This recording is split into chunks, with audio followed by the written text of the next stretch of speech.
Hey everybody, it's Nandy Nelson, America's #1 autism and behavioral guru. You can check me out at nandynelson.com. Today I am super duper excited to share with you all the beginning steps of starting your very own private practice.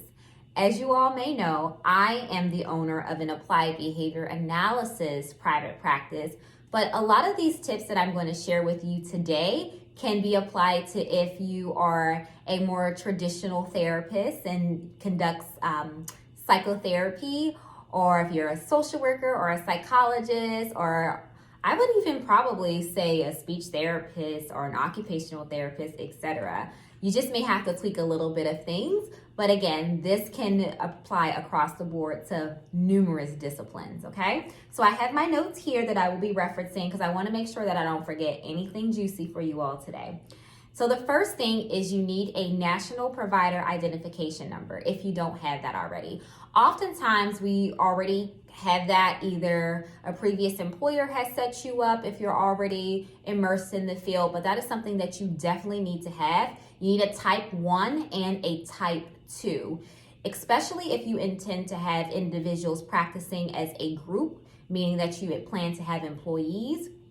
You will need to have a type 2 NPI, and that is considered a group NPI number. A type 1 is just your individual NPI that is connected to yourself. So for example, I have my own individual NPI as Nandy Nelson, and then my practice, which is Social Behavior Learning Solutions, has a group NPI number. The second tip that I have here is you also need a CAQH number, again, or an account, I should say. Oftentimes, employers will sign you up for that, so I would highly recommend that you see if you already have one or not, because you can't have a duplicate account. So you have to do some research, and I believe the website is CAQH.com, but if you go there, then you will find all the information you need either to sign up fresh or to gain the information.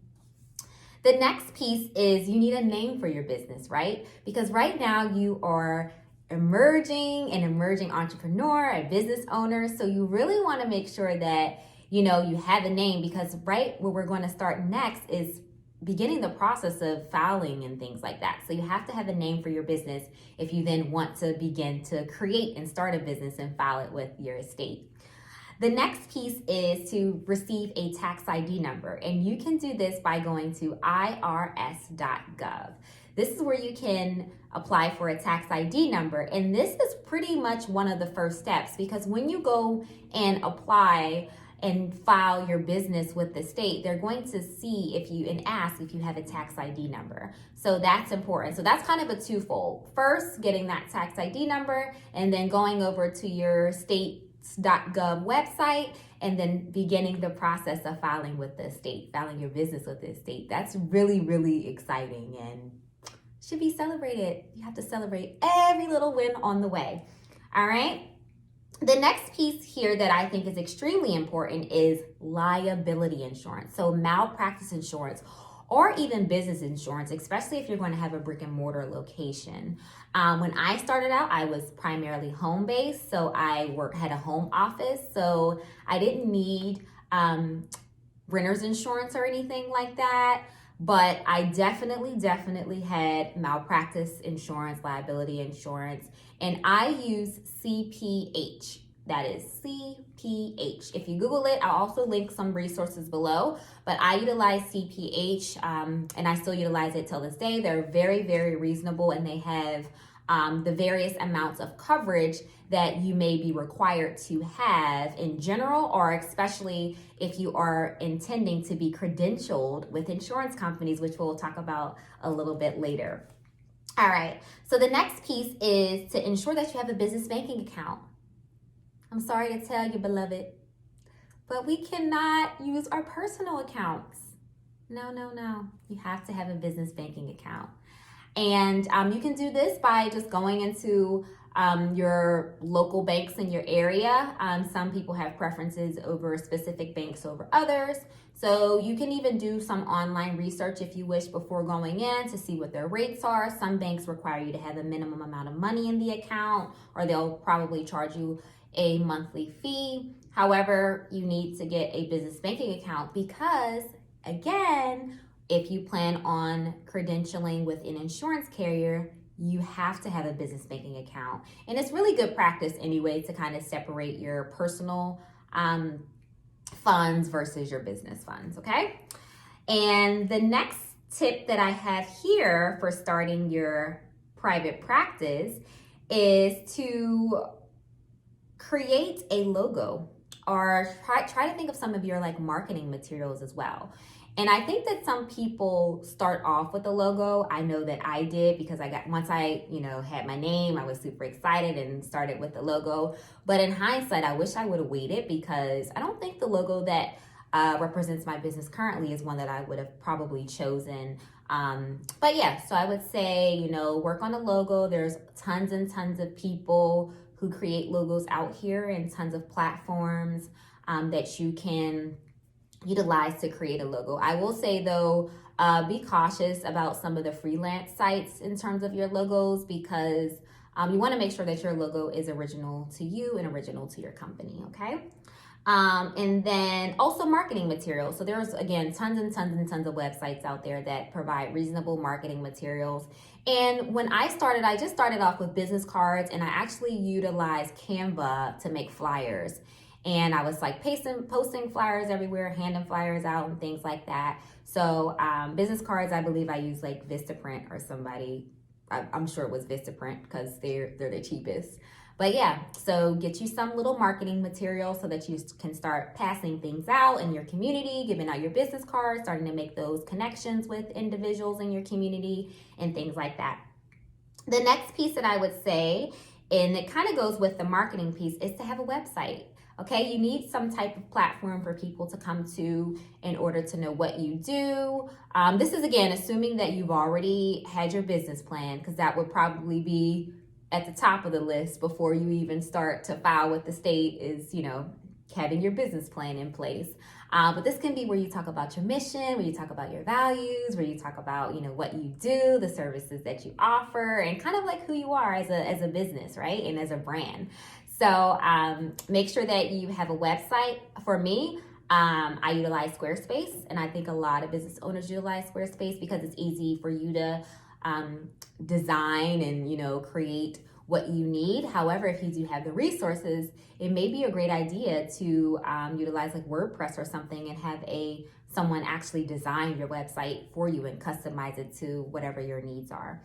And with that also being said, you need to make sure that you have a phone, right? Some people may utilize their own phone. Some people may utilize other phone service systems. I have here like phone.com or RingX.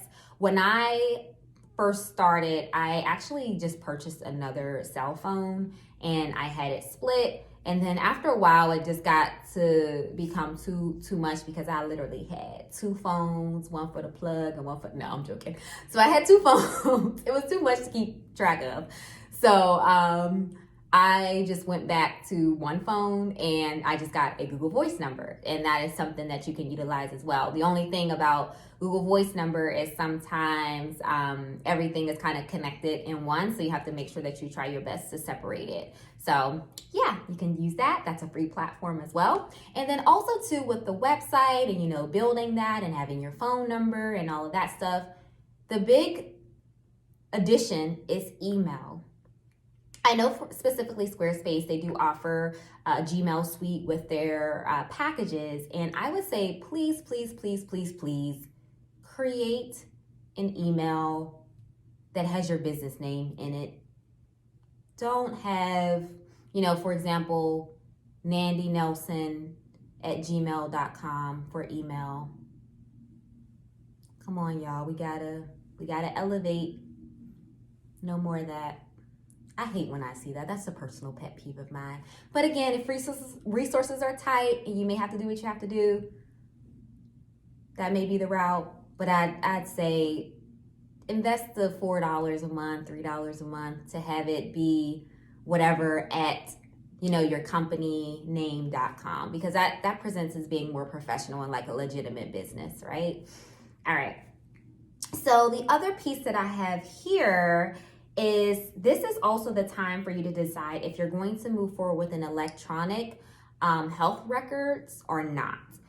Starting out, I did not have electronic health records. Everything we did was pen and paper. Session notes were pen and paper. Data collection was pen and paper. Because also when I started, I was the only therapist working for myself. And then once we began to grow, then I realized that we needed more team members. And once we brought on more team members, we were still pen and paper until it got a little bit too much for me, for my ABA folks to, grasp every single thing, because it just was becoming too much for the clients that we had and all of the roles and hats that I was, wearing at that time. So you may want to decide which platform you want to utilize. Right now, we have a electronic health record platform that we utilize, which is a combination of practice management as well, and data collection, so it works out for us. But I would say shop around based on your budget, because it can be very pricey.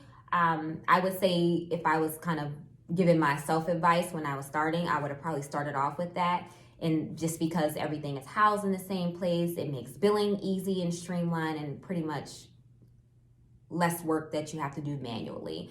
But I do get sometimes funds can be slim. So if you got to start off with paper notes or whatever the case may be, utilize that. And then once you're ready financially, then you can make that jump and switch to a different platform.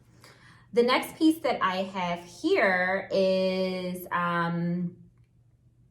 HushMail. So that is a encrypted software that is utilized through email. I previously utilized HushMail and I loved it. After a while, I just kind of stopped utilizing the platform, but I would definitely say that it was a very good platform to utilize if you're sending encrypted emails. Right now, since we have an electronic medical or health record system, there's no need for me to utilize HushMail. But starting out when I was primarily paper-based, HushMail was great because I could send reports to parents or send things to parents, and they would have to put in a password in order to open up the emails. So we have to make sure we're, abiding by HIPAA and all that stuff. So get you HushMail if you need it. There's other platforms, I'm sure, out there as well. All right, let's see what is next on my notes. I have also getting an accountant. That's important. Or a system such as QuickBooks, things like that. I actually also utilize QuickBooks, and it's very helpful for invoicing and things like that. Also, the electronic medical health record, I keep saying medical, I guess sometimes it's interchangeable, but that system also offers invoicing as well. But primarily we utilize QuickBooks. There was a point in time where we also utilized QuickBooks for payroll and everything. Since then, we've transitioned to another system. But again, I probably could make another video for more so if you're intending to have a group practice or to hire folks and things like that. This one, we'll just keep it to kind of if you're just kind of starting out your own business, because in all honesty, if you're not potentially using loans, or if you don't have a lot of money saved up, oftentimes it's just you, or maybe you and one other person that is providing the services. Okay, and as I said, for me, I provided the services for, I would say almost, I would say a little bit shy of a year, and then that was when I started to bring on additional individuals on my team, okay? The other piece that I have here is to, again, get internet. You may need, you're going to need a fax. So what I did was I brought a 3-in-1, which is a scanner. It's HP scanner, fax, printer. I had a computer already, so I kind of made that my new work computer. You'll need internet, obviously. And I made, again, a home office, and it worked out for me for some time until I started to see that there was a need for a space, and we started to grow, where I then needed someone to operate as a manager for the office and things like that. And the last piece that I have here, just for the beginning levels of starting your private practice, is for you to determine whether or not you will be credentialed with the insurance companies or not. Or, if you decide not to, will you be private pay? Will you consult with schools or get contracts, things like that? So it does take some time to be credentialed with insurance companies. I believe it's typically 90 days that they have to review your application once submitted. I will say that, however, once you're already in network and in the system, it's a lot quicker when you're credentialing additional team members with those insurance companies. So again, that's something for you to determine. There are all types of ways and things that you factor in if you are going to do private practice to determine what you think your fee should be or what you think you're worth, etc. But pretty much those are all of the tips that I have for beginning a private practice. Again, as I mentioned in the beginning of the video, I have a private ABA practice, but a lot of these tips could apply to any type of service-based practice. And again, if you all want more information or if you would like for me to talk a little bit in greater detail, I would be more than happy to do a webinar. So you can comment below if that's something that you'd be interested in, and I can ensure that that can happen, and I can give in some more information and some more juicy details, and we can just go from there. So just to recap, I'm going to read my little notes so that we can quickly jot down all of the things that I said, or you can loop back and watch the video again. You need an NPI, type 1 and type 2, CAQH, name for your business, tax ID number. You need to file with the state, and when you're filing with the state, you'll also determine your classification, whether you're LLC, whether you're S Corp, whether you are a nonprofit, etc. You need liability insurance. That includes both malpractice as well as business insurance or renter's insurance if you plan on renting a space from someone. You need a business banking account, not your personal. Business, even if it's just you. Business. Logo, marketing materials, a website, an email. And is that email supposed to be at gmail.com? No. Don't have me learning about y'all businesses and you're using at gmail.com, okay? Because I'm going to be like, that's a no-no. But again, if the money's slim, I get it. HushMail, we talked about that too, for a encrypted email. You need to also see what you're going to do in terms of your phone situation, to be contacted, internet, fax, electronic health record system, an accountant, if you want to utilize QuickBooks or not. And then last, determining your rates, or, determining if you're going to elect into being credentialed with the insurance companies, or electing to do private pay, or exploring school contracting as well, or, general contracts in your community. So those are all the tips that I have for you all. I really, really hope that this information brings value and can help you all get started. I mentioned I get tons and tons of inquiries in terms of like how I got started or just wanting general information. So I hope this is helpful, and I am sure that you will find value, and I will speak to you all soon. Excited to provide more content and more videos. So enjoy the rest of your day and chat soon. Bye-bye.